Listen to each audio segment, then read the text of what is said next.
Good morning प्यारे मीठे भाइयों बहनों। ओम शांति। सबका कल्याण हो, सबका भला हो। गुरुवार को सेंटर गए, सेंटर में मुरली सुना, है ना। और दीदी कल क्या बोली, कल क्या बाबा बोले, कल भोग भी लगा पितृपक्ष का सेंटर में। और कल की मुरली के 2 शब्द थे, सुख और दुख। कल बाबा ने क्या कहा था, मीठे बच्चे जब तुम फूल बनेंगे तब यह भारत कांटों के जंगल से संपूर्ण फूलों का बगीचा बनेगा। बाबा आया है तुम्हें फूल बनाने, कांटा से फूल बनाने। तो कांटा है तो दुखी है, फूल है तो सुखी है। किसी को कांटा गड़ा रहे हैं मतलब दुख दे रहे हैं तो दुखी है, और सुख है तो किसी को अगर बहुत प्यार से मीठा बोल रहे हैं, स्वभाव चाल चलन बहुत अच्छा है, शुभ भावना शुभ कामना है, अगर कोई आपसे बातचीत नहीं भी कर रहा है तो आप उससे बातचीत करेंगे। कितना सुंदर सोच है कि अगर कोई किसी के साथ आपका बातचीत बंद था बहुत सालों से, तो आप बहुत दिनों के बाद उससे मिले तो वो आपसे बात नहीं किया, लेकिन आपके अंदर क्या परिवर्तन आया है बाबा के बनने के बाद। आप भी अगर नहीं बात करेंगे, वो तो नहीं किया लेकिन आप भी नहीं करेंगे तो क्या अंतर रह गया उसमें और आप में। तो कल बाबा को क्या बोले उस दिन की, कोई गाली दे तो क्या करो, प्यार दो, गले लगाओ, कांटा हटाओ। कहने का मतलब है, इसी की यादगार में दुर्गा पूजा मनाया जाता है। महिषासुर का वध, मतलब महिष मतलब होता है भैंस, बुद्धि भैंस बराबर हो जाती है विकारों के कारण। काम, क्रोध, लोभ, मोह, अहंकार, ईर्ष्या, द्वेष, नफरत, भ्रष्टाचार, खैनी, गुटखा, सिगरेट, तंबाकू, शराब, टीवी का नशा, मोबाइल का नशा, शॉर्ट्स, रील्स, व्हाट्सअप, यूट्यूब, बहुत सारी चीज़ें हैं जिसके कारण बुद्धि क्या हो रही है, भ्रष्ट हो रही, इंस्टा भ्रष्ट हो रही है।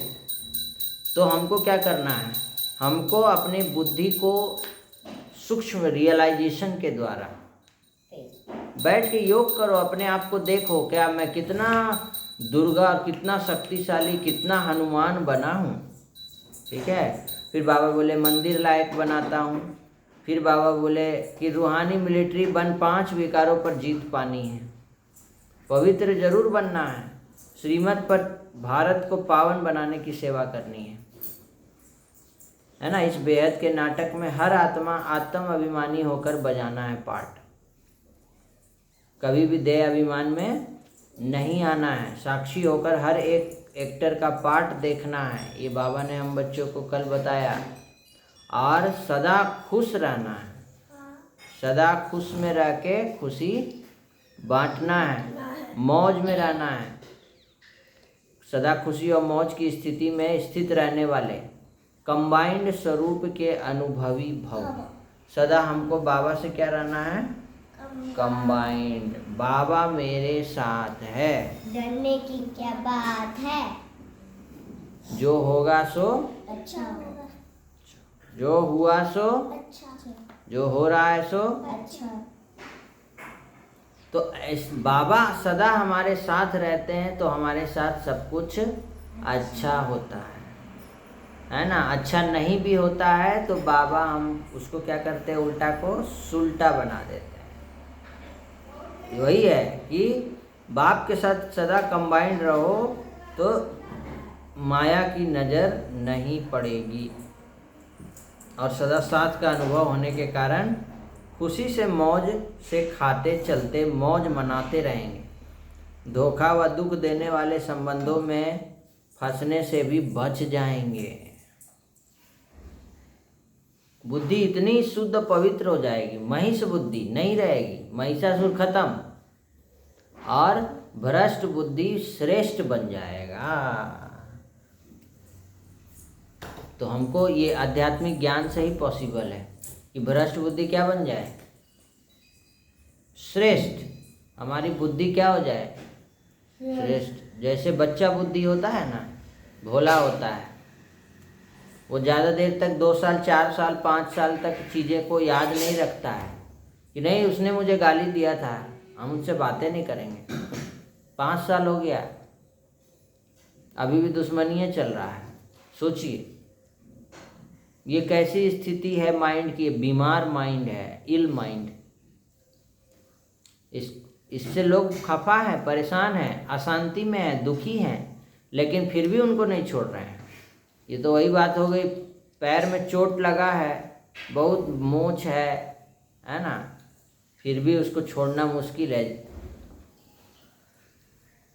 छोटी सोच पैर की मोच आगे नहीं बढ़ने देती है ना, कहा जाता है ना। योगी रूप कवच पहन कर रखो तो माया रूपी दुश्मन का वार नहीं होगा। कवच पहन लेना है, ठीक है। जैसे बरसाती पहन लेती है, बरसाती पहनती है ना, तो भीगने से बचता है ना आदमी। वैसे बाबा बोले योग रूपी कवच पहन लो तो माया रूपी दुश्मन का वार नहीं होगा। तो योग करती है कितना घंटा, योग कितना कितना बजे करती है। ट्रैफिक कंट्रोल होता है, अमृत वेला होता है, मुरली क्लास से पहले योग होता है, दिन भर ट्रैफिक कंट्रोल बजता होता है, खाना खाते समय, पानी पीते समय, दोपहर में, शाम को नुमा शाम,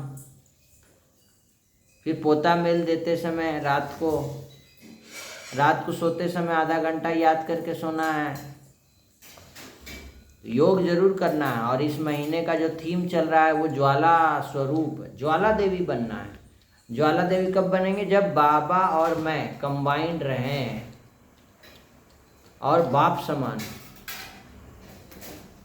मतलब बाबा और हम कंबाइंड हो जाएं, बाबा के गुण मेरे अंदर दिखने लगे। ये है ज्वाला स्वरूप योग। परिवर्तन हो रहा है, भस्म हो जाएगा जल करके।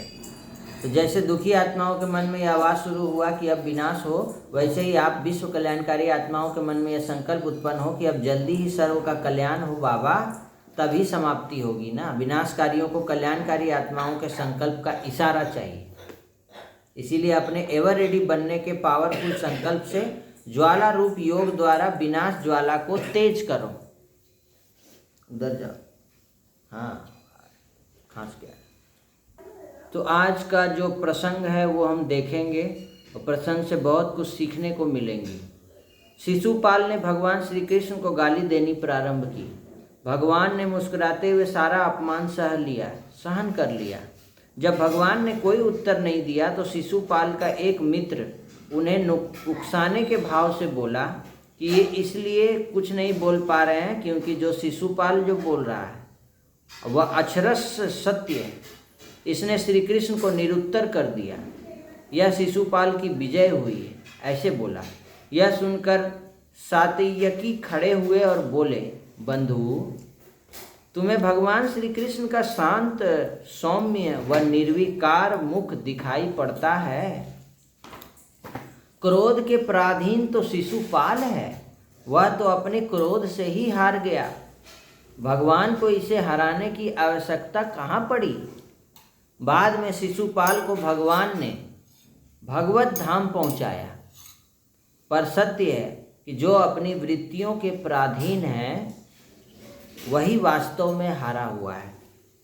इस पर मनन चिंतन करेंगे और मैं देखूंगा कौन कौन बच्चे बाबा के कमेंट करके बताएंगे कि इस कहानी से, इस प्रसंग से हमने क्या सीखा। इस पर मनन चिंतन करेंगे। अब स्कूल जाने का समय हो रहा है, चलिए मिलते हैं नए वीडियो में। आज आप सबको बहुत सारी मुबारक और बेस्ट विशेष। सबका कल्याण हो, सबका भला हो, शांत रहे, सुखी रहे, निरोगी रहे, स्वस्थ रहें, नशा मुक्त रहें, हर प्रकार के नशे से मुक्त रहें। धन्यवाद। फिर से मिलते हैं कल नए। ओम शांति।